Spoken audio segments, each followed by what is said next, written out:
Hey, it's Joy. I've got big feelings about little things, and I want to talk about it. Oh yeah, I'm mad about it. And the fact that everyone else is not up in arms about it is a big part of the problem.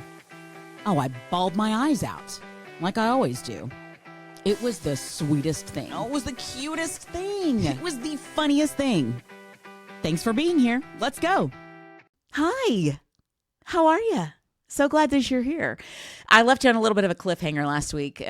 Or maybe I did. Maybe I just never got to telling a part of the story. But I was laying my groundwork, and I'll give you just a brief catch up.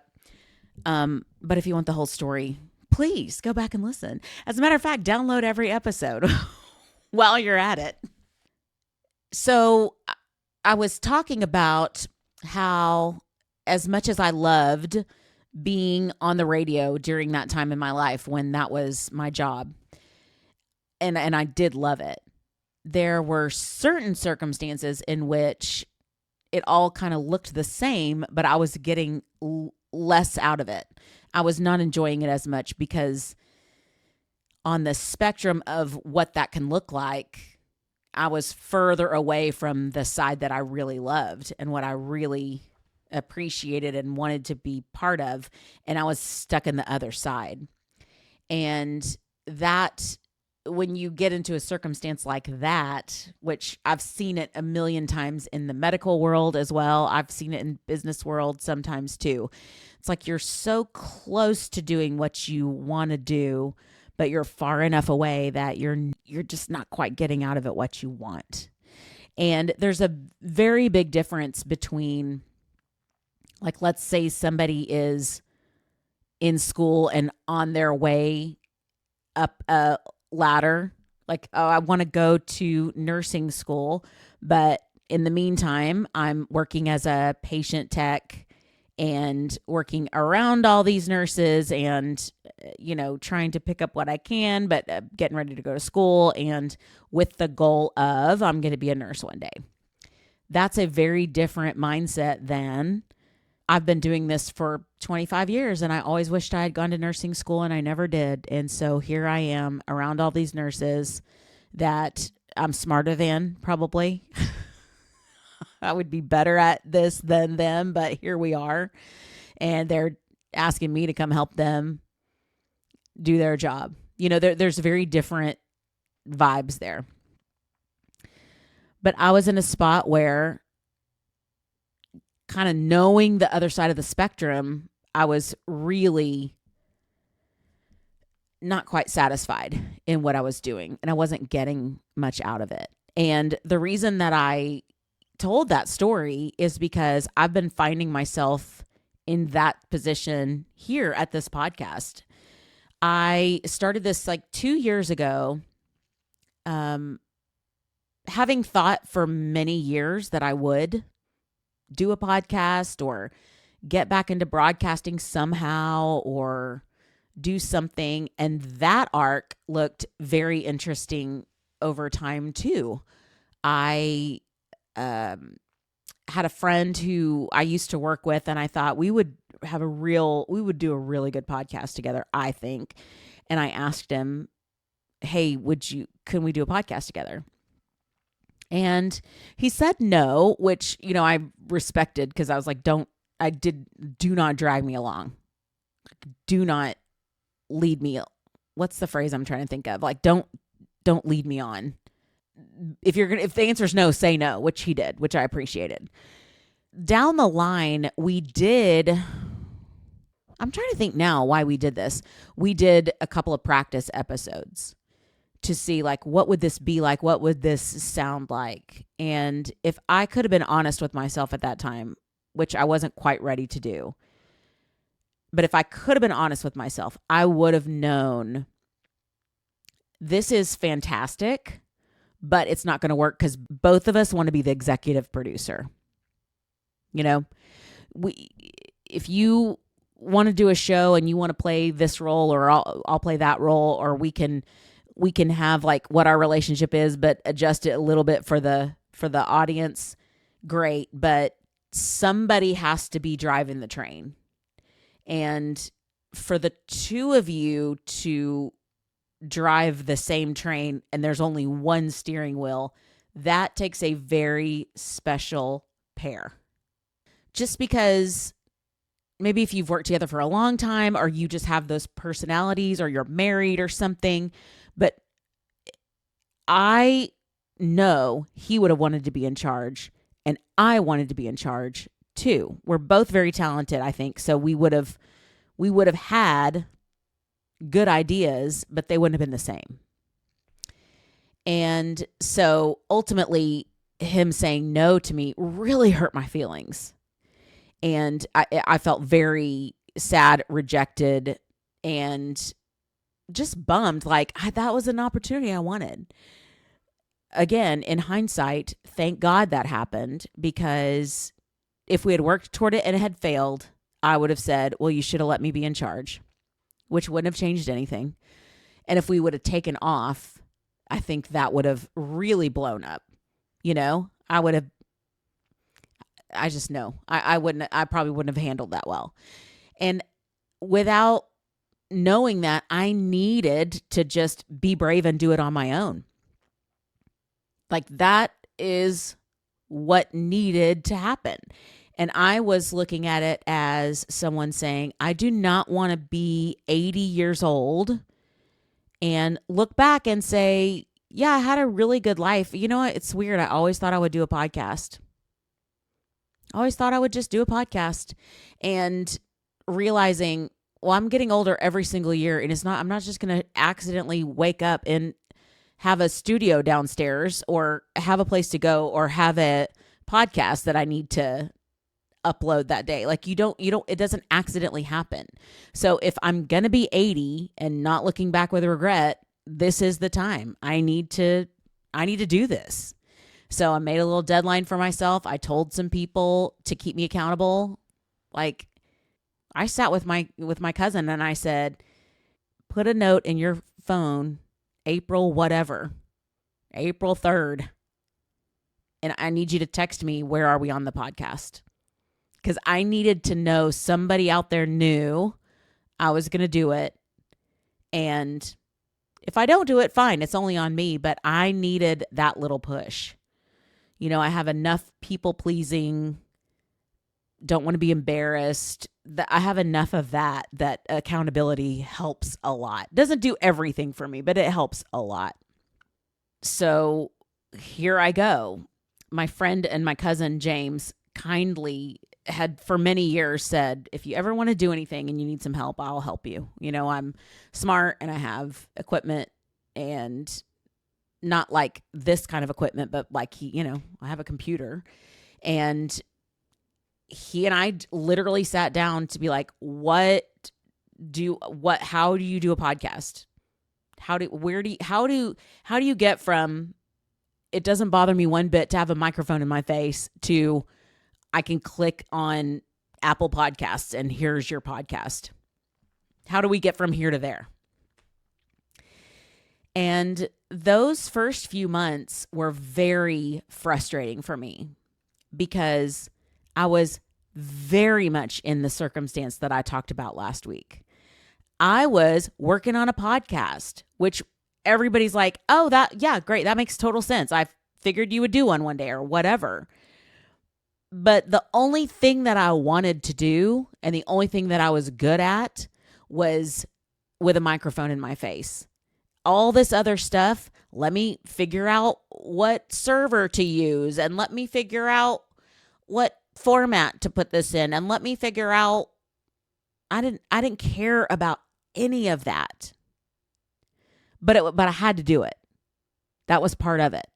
But it's so frustrating when you're like, I'm not motivated to do this part because I'm not good at it. I don't want to do it. I don't care about it. And I have no history of doing it. I used to just walk in and everything was set up and it sounded amazing. I didn't do any of that. You think I did that? No. A professional did that. I just walked in, hit the button. So not only am I far away on the spectrum of what I want to be doing in the podcasting world, I'm way over here in this thing where I don't know what I'm doing. I'm completely lost and I'm not even making progress. add on to that, I tried to like, okay, unplug this microphone into this thing and I've got to do this and this sounds bad. It sounds like am I going to do it in like this little bathroom down here, or am I going to rent a studio? Am I going to go somewhere? What am I going to do? And the levels that I had to get through to get to the point where I could put a microphone in front of my face and tell you a story was crazy. Now, am I grateful for it? 100%. Because if it were so easy as just to grab a mic and go, so much of what I needed to learn from that, and what I did learn from that, and what I'm proud of from that, came from that side. And to do something that you're not like the best at or not good at all, we need to do that every once in a while. I'm a big believer in work in your gifting, work in your strengths, find what you're good at, and then try to get better at it. I don't think we should chase down, this one little thing that we're not good at and try to make that our thing. Like Rudy, the movie Rudy is very inspiring, but in all honesty, all that time, all that effort for one play, I know it's not not a very popular take, but truth be told, the guy wasn't born to play football. That's why it's so inspiring. But after that one play, now what? You could have spent your time learning about finance and go be a very successful personal finance guy. So I do like to work in our strengths, but there's something very character building about something that you're not good at, but you have to do it for some reason, and you push through and you figure it out. And on the other side, how you're able to say, okay, I did that. I did that. And that makes this part more satisfying. To finally get to put a microphone in front of my face feels much more satisfying. But I think in the back of my mind was still kind of hoping it would have been nice to have my buddy, my Kid Craddock, my person, and over the 2 years I had a couple of guests, which was super fun. My friend Craig came, and I told him, I think I told y'all the first time he was on, when we were young, I imagined us doing something together like that. I think I told you this. I made him do a show on Facebook and I just thought we would do something together, something like that.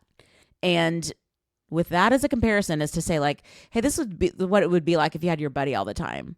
This is so fun or life-giving or funny or whatever it is. And I'm very grateful for this, even just me sitting here, this one person show.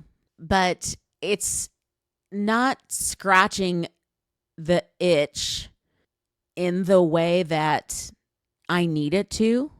And that could be I need a break. That could be I just need a regular vacation. It could be that I'm just not being grateful for what I have. It could be a million things. But there's a possibility that means grateful for these 2 years, grateful for these episodes, grateful for this opportunity. And what's next is going to look a little bit different than this. So I say all that to say, I'm going to take a break this summer. That I look forward to, just for space for the brain to not get bored, but to calm enough to maybe be able to think further out than 1 week from today, and space to kind of process through what would that look like if that itch were getting perfectly scratched. What would that look like? And is there any way to make that happen or get as close as I can?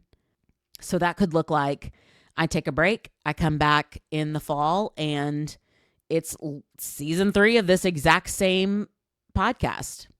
It could look like I don't come back. It could look like I just spend more time finding my friends, my funny friends that make me laugh, and I make them put me on their calendar more often. It could mean I figure out some kind of traveling situation and I take a little mic and give someone else a little mic and we go wherever we're going to go and we're going to record that conversation, and there's that. That's our YouTube channel. It could look like a million different things. I don't know. But always having to, I'm going to say having to. I'm grateful, but always having to put some content out because it's time. And sometimes, I'll be honest with you, and I apologize to you if you listen all the time. Sometimes I was just trying to figure something out and get something out, and I know you could tell it. And I don't want to do that. I would much rather give you something quality less often. But with the way I'd set this up and the way my own expectations of myself were and the way I've promoted it, that's where I ended up. And so I think I'll finish out May. What I'll probably do is just, plan as if I'm not going to come back. I'm never going to write a book. So all my stories need to be in this podcast right here. I'm going to check my bucket list and make sure I've told you all the stories I need to tell you. If there's anything you want me to cover. Because the other thing is I could come back in the fall and it is 100% golf podcast. Like, who knows? But for this iteration of this right now, there's a couple other stories I want to tell you. That might be it, or that might be the next thing, or that might inspire me. Who knows? Who's to say? That's the beauty. We don't know. But over the next couple weeks, I will do sort of my my dream list finale. I would honestly still love for you to meet my sister if possible. That's very difficult to do, but I'm going to do my darndest. One of my dreams is that my therapist would come here because I just think that would be very interesting and telling. And I know a lot of people are kind of weirded out by therapy, so I'd love for you to just see what it's like to talk to her. Those things might be pipe dreams, but I'm going to make my list. If there's something you would like to hear, please, by all means, tell me, and I'll throw that in. And then start the break and give my brain and my heart a little space to think and dream and see what the plan is. And I'll let you know when I know. Probably soon after. You probably won't know right at the same time, but soon after we'll do that. I'll say it again, but a big thank you to everyone who is so supportive of me. I don't think you guys can know. No, I hope you do know. I hope you've had some very similar experience. You know what? Maybe it's like when people get married. Maybe this is what you feel like. But it's like the people that know and love you and to show up for you. No, because you don't get married every week. To show up for you, to start Thursday morning listening to my podcast with your coffee, or driving home every Thursday night from work and listening to this podcast, or every Saturday when you're doing the laundry, or it's to be that well loved and that supported has just been the dream of a lifetime and so kind. I just hope that you have had that experience at least once in your life, and for you to give that to me every single week. Really appreciate you. So I'll be back next week with a story to tell, and we'll work through them together, and then we will break together. Sound good? Okay. Love you. Thanks for listening to Little Things, Big Feelings with Joy Delaney. I'm James, the producer, editor, director, and executive producer. Follow Joy on socials at Joy Delaney Cox on Instagram, Facebook, and TikTok. Honestly, forget TikTok. I don't even know how to use it anyway. You anyway. don't know how to use it anyway. James? Follow Joy on socials at Joy Delaney Cox on Instagram and Facebook. See you next week.